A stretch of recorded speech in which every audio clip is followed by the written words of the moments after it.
How that woman could cook her food with like grand opera sound. Why, you could give her dining room table one look, right away you gain 7 pounds. A sick man could eat himself well pretty quick. And when he got well, he ate himself sick. And her pies, without question, would cure in dyspepsion. Ah, God, how that woman could cook. Hi everybody, and welcome back to another episode of Gina's Good Looking Cooking. I'm glad to have you again in my kitchen.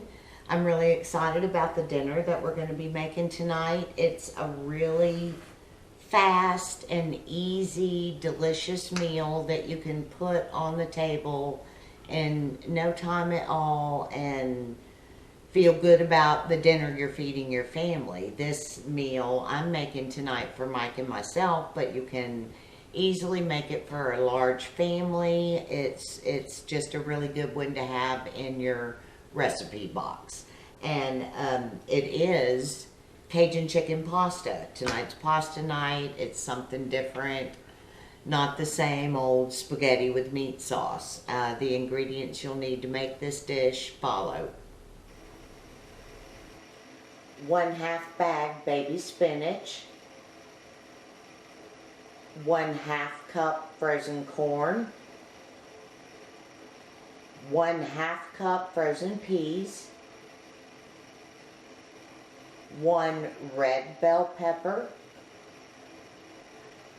1 green bell pepper, 1 cup sliced mushrooms, 4 green onions, 2 cloves of garlic, 1/2 cup heavy cream, 1 1/2 cups fat-free 1/2, the juice of 1 lemon, 2 chicken breasts, 2 to 4 teaspoons of Cajun seasoning, and salt and pepper to taste. Okay, we're going to get started. We've got a little chopping to do.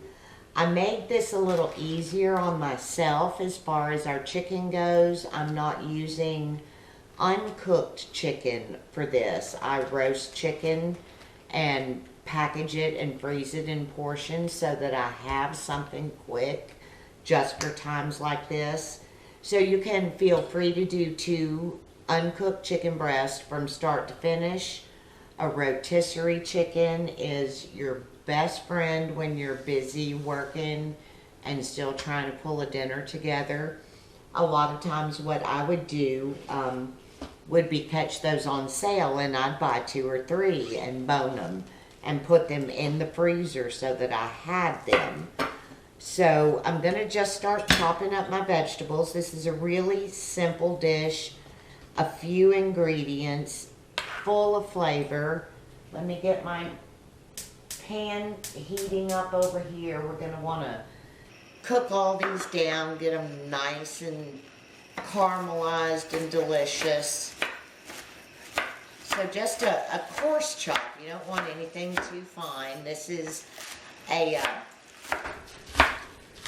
the pasta that I've chosen tonight, and a lot of times the way you choose to finish your meal affects, the way you prepare your ingredients. I'm using a rigatoni tonight, which is a nice big fat hollow pasta. It has grooves on the outside of it, so it's going to hold a lot of sauce, and it's again a big pasta, so I want bigger pieces of vegetable to go with it. If I were doing this with a linguine or an angel hair or anything thinner, I would chop things finer.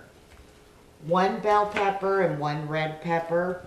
Again, I always save the seeds, the cores, the scraps, I guess you would call it, because I do make my own stock. I just throw it in a bag in the freezer, and when I get a bag full, I put it on the stove, and let it simmer for a couple of hours with a couple of cups of water, and yeah, you get a little more bang for your buck that way. So I don't ever miss an opportunity to stretch my food dollars. That's what gives you the opportunity to eat well and enjoy it and still live within your budget. So I'm just going to kind of coarsely chop these peppers up. My skillet's starting to get hot over there. It should be ready right away. We're adding some extra nutrition in this meal with the addition of the peas and corn and the spinach, which we'll put in right at the end.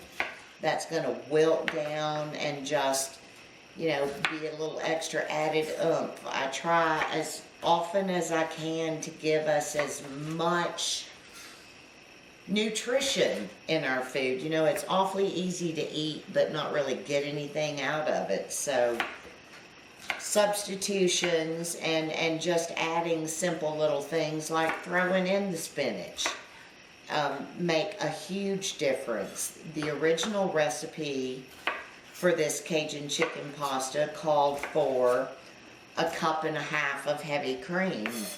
Well, I love heavy cream as much as anybody else, but I'm not going to set my family down regularly to a dish that's prepared with 1.5 cups of heavy cream. So I still use some, you know, as you saw in the ingredients. We've got 1/2 cup, but fat-free half and half takes the majority of the place of the cream in this dish. If you don't feel like it's quite thick enough, there are any number of things that you can do to finish it. A simple little mix of cornstarch and water will thicken it right up. I always have fat-free, unflavored Greek yogurt in my refrigerator. That will add a richness and a thickness to a cream-based sauce that you won't get in another way. You can also substitute some light sour cream. That'll give it a little bit of a tang as well. So don't hesitate to make substitutions to make these dishes a little healthier for you, because they're going to be delicious, trust me.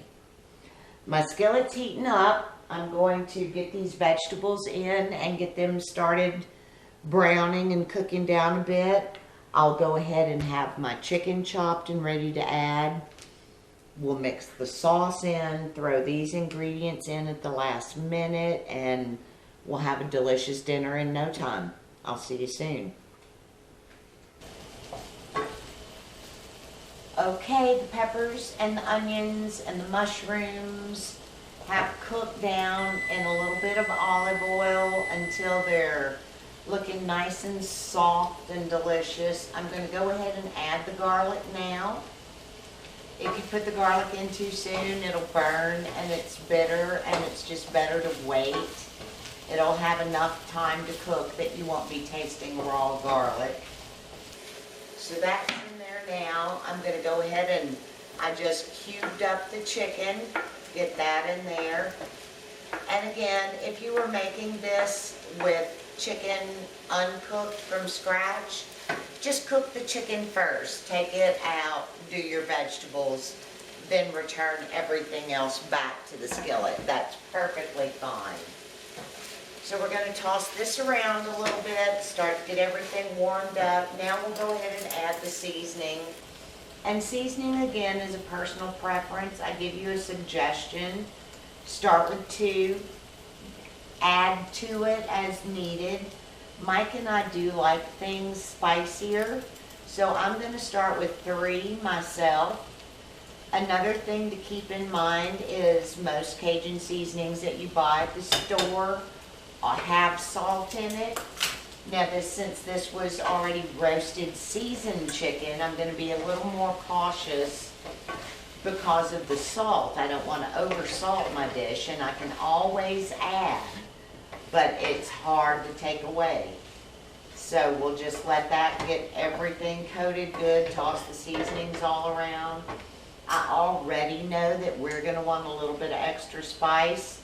So I'm going to put in a couple of good shakes of cayenne just because that's the way we like it.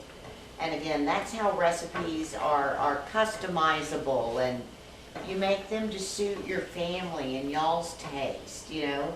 If you don't have red peppers, so what? Use green. If you don't like mushrooms, don't put them in. If you want more of something, less of the other. They're just guidelines and suggestions. These are ways that other people have found to put ingredients together that turn out tasty. So now I've got the peas and corn in, and again, all of the ingredients in this dish, except the vegetables, the corn and the onions, are cooked already, so it comes together really quickly. My water's just coming up to a boil for the pasta. I'm going to throw a good palmful of salt in there. Salty ocean water is what I go by because that's what I heard someone say. And now I'm going to dump about a half a box of the rigatoni. This is going to make more than 2 servings, absolutely. You could probably get 3 good healthy servings out of this, which will be great because Mike and I will divide that up tomorrow into little mini luncheon plates. So again, it's a way to get more out of your food dollars. I don't really like freezing cream sauces. For some reason, it just never works well for me. So this is not something that I would package and put in the freezer. You could prepare everything up to this point for sure and freeze it, and then add the cream and the half and half like we're doing now. And again, you know, the fat-free half and half gives you that rich, delicious flavor without the fat that comes with the heavy cream. So this is a dish that you and your family can enjoy on a regular basis. And once you try it, I promise you're going to want to. So now we're just going to let this simmer and bubble and thicken. If I feel like I need it to be a little thicker, I will add some fat-free Greek yogurt, plain. If not, our pasta is going to be done soon. We're going to get this all tossed together. I picked up some garlic knots at the frozen food section of the grocery today. I'm going to pop those in the oven, and pasta night's almost ready. I'll see you back in a few. Dinner's done. Cajun chicken pasta and garlic knots. Fast, easy, and delicious. I sprinkled the top with a little fresh grated Parmesan, some chopped parsley because I had it. I hope you guys try this dish and enjoy it as much as we do. And I'll see you again for another episode of Gina's Good Looking Cooking. How that woman could cook her food was like grand opera sound. Why, you could give her dining room table one look, right away you gain 7 pounds. A sick man could eat himself well pretty quick, and when he got well, he ate himself sick, and her pies without question would cure in dyspepsia. Ah, God, how that woman could cook.